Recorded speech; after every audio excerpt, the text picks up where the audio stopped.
The Silent Garden. In a sleepy town nestled between hills and fields, where time seemed to move slower and the sky always painted itself in soft hues, there was a garden. But not just any garden, it was the Silent Garden. It earned that name because no one ever spoke there.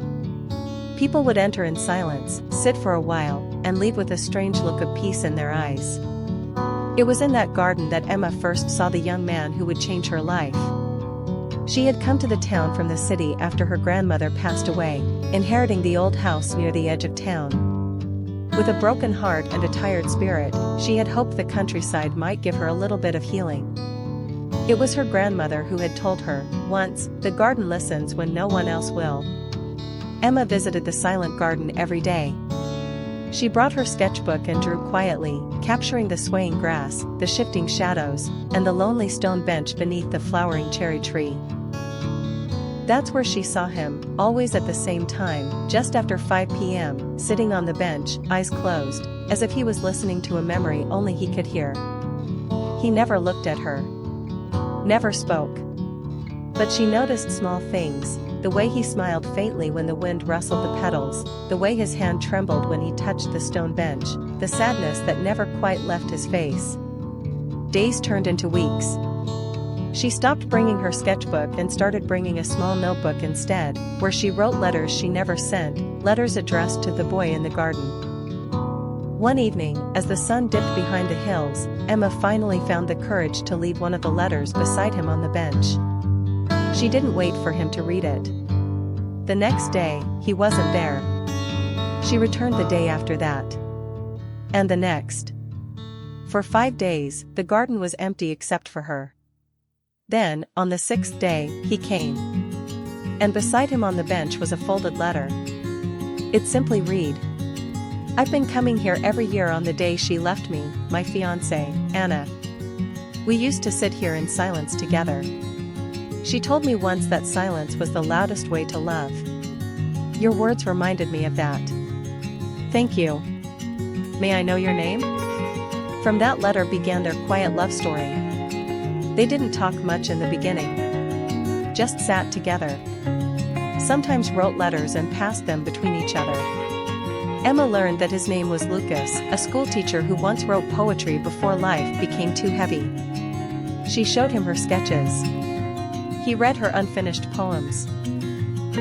They walked through the hills, watched the stars in silence, and learned that love didn't need grand gestures or loud promises, just presence, honesty, and time.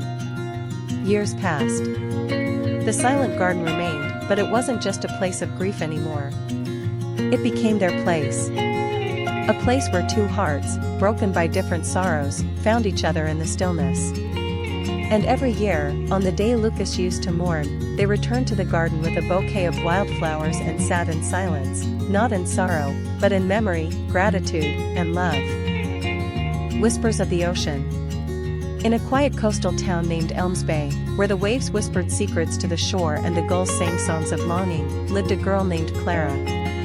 She ran a small bookshop called the Driftwood Library, tucked between a flower shop and an old lighthouse cafe. Clara loved stories, not just the ones bound between pages, but the ones told in silences, in glances, and in the rustling breeze that swept through the oceanfront town. Clara's days were quiet, filled with reading, the scent of salt in the air, and the gentle creak of the shop's wooden floor. She had grown used to the stillness until one autumn morning when a stranger walked in, wet from the rain, with a worn satchel slung across his shoulder and a look in his eyes like he'd been searching for something he wasn't sure he'd find. His name was Elias.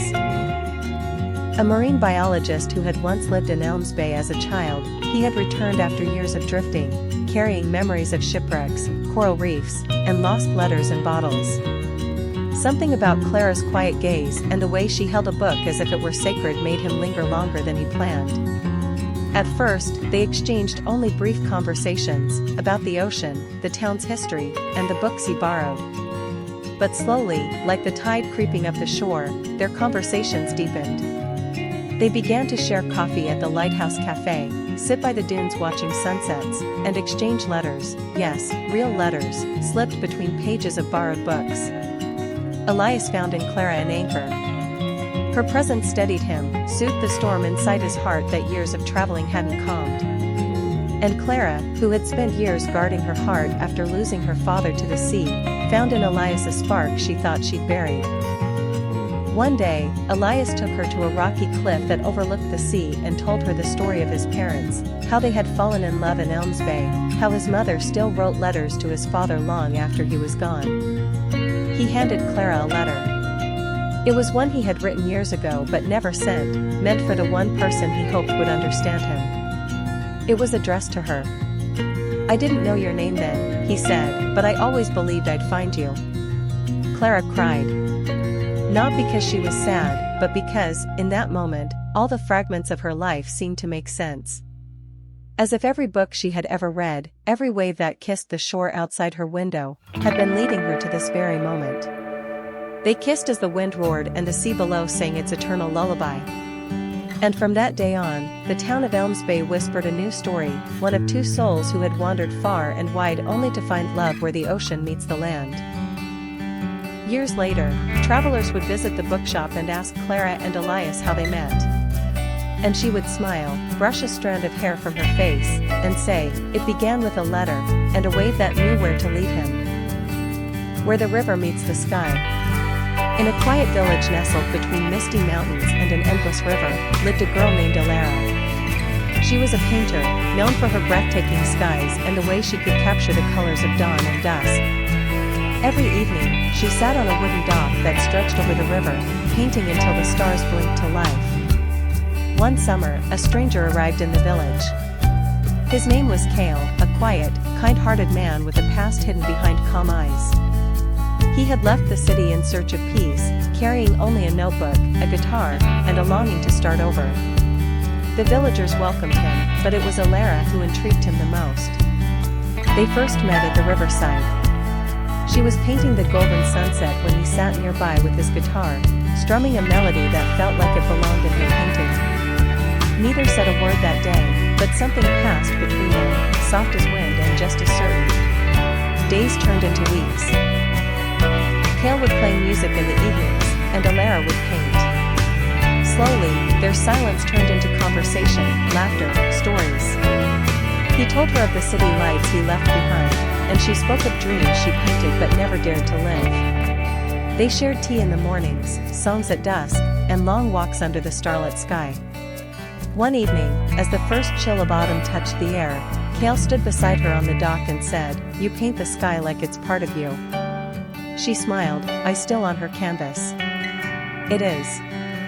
I always thought that somewhere between the clouds and the light, there's something waiting. Something beautiful." Cale looked at her, heart full. "Maybe it's us." They fell in love not with thunder or storms, but with quiet things, a look, a shared brushstroke, a song hummed in the distance. Cale became her muse, and Alara, his home. Together, they created a life full of music, color, and quiet joy. But love, like seasons, can be tested. A letter arrived one spring. An offer for Alara to study in Paris, under one of the world's greatest artists. It was her dream, the one she'd painted 100 times. Yet when she held the letter, all she could think of was the river, the sky, and Cale. "I'll never hold you back," Cale told her, holding her hands tightly. "But if you leave, promise you'll follow the light in you. I'll still be here, if not in the village, then in the colors you paint." Tears traced her cheeks as she whispered, "And if I come back? I'll be waiting, where the river meets the sky." Alara left, her heart heavy but full of hope. Years passed. Her name appeared in galleries across Europe.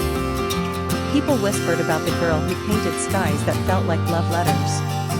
And one day, years later, a woman stepped off a train back into that quiet village. Her hair was longer, her eyes wiser. She walked to the riverside, where music floated in the air. Cale was there, sitting on the dock, playing the same old melody. He looked up and smiled. "You found your way back." She sat beside him, tears in her eyes, smile trembling. "I never stopped painting you." Together, they watched the sun set once more, where the river met the sky.